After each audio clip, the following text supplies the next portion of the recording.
Hello viewers, আসসালামু আলাইকুম। আবার রংপুর স্যামসাং স্মার্ট প্লাজা থেকে আপনার পাশে আসলাম। তো আজকে আমরা যে জিনিসটা নিয়ে আলোচনা করব সেটা হচ্ছে আমাদের মেশিনে যে প্রাথমিক যে সমস্যাটা, ছোট সমস্যা যেটা নিয়ে আমরা বারবার এটা নিয়ে আমরা সার্ভিস টিমের সাথে বা শোরুমের প্রতিনিধির সাথে কথা বলি বা আমাদের কাছে অনেক ফোন আসে। সেটা হচ্ছে এরকম যে মেশিনে পানি আসছে না বা মেশিন পানি পাচ্ছে না, ওয়াশিং মেশিন সময় বেশি নিচ্ছে। তো এই ছোট্ট একটা ব্যাপার নিয়ে, ছোট্ট একটা সমস্যা নিয়ে আপনাদের সাথে শেয়ার করতে চাচ্ছি। তো এদিকে আসো, আমি একটু দেখিয়ে দিই। এটা হচ্ছে আমাদের ওয়াটার ইনল্যান্ড। ওয়াটার ইনল্যান্ড এখানে থাকবে হচ্ছে ট্যাপ। ট্যাপে আমরা এটা লাগানো থাকে ট্যাপের মাথায়, এখান থেকে পানিটা এই দিক দিয়ে আমাদের মেশিনের ভেতরে যায়। এখন এই মেশিনের ভিতরে যাওয়ার পথে পানিটা যখন প্রতিবন্ধকতার শিকার হয় কোনো না কোনো কারণে, দীর্ঘদিন চলার কারণে, তখন এই সমস্যাটা আমরা ফেস করি। এটা হচ্ছে এরকম, প্রথমত আমরা এই সমস্যায় পড়লে আমরা এটাকে বাসায়ও নিজেরাই খুলতে পারবো। এভাবে খুলে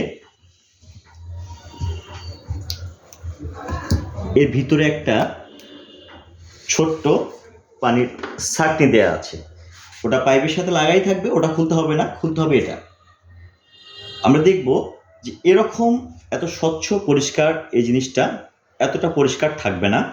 এটাতে শ্যাওলা বা আয়রন কোনো কিছু দিয়ে এটা এই ছোট ছোট জায়গাগুলো ব্লক হয়ে গিয়েছে। এই ব্লকের কারণে এদিক দিয়ে পানিটা পাস করতে পারছে না।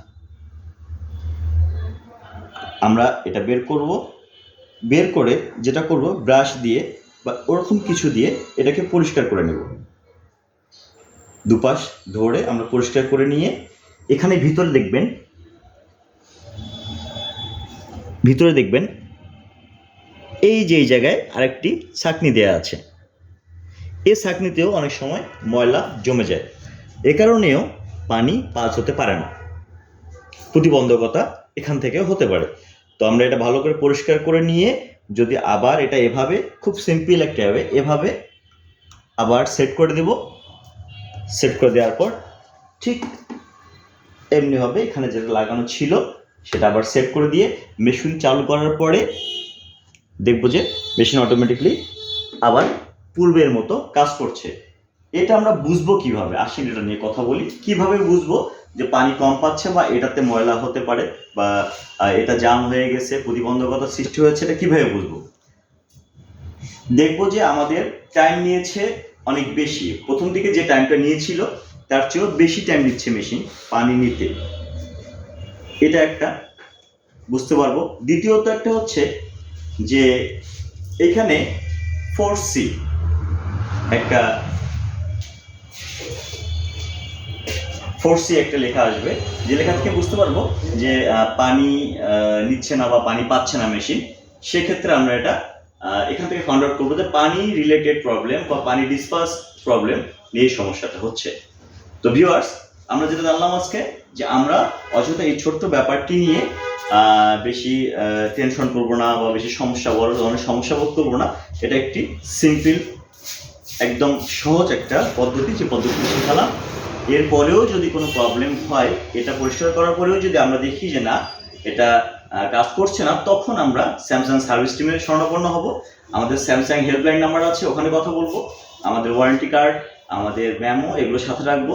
পাশাপাশি আমরা এই ওয়ারেন্টি কার্ডে যে আমাদের সিরিয়াল নাম্বার দেওয়া আছে, মডেল নাম্বার দেওয়া আছে, এটা নিয়ে আমাদের যে হেল্পলাইন আছে 08000300 এই নাম্বারে কল করবো, টোল ফ্রি নাম্বার।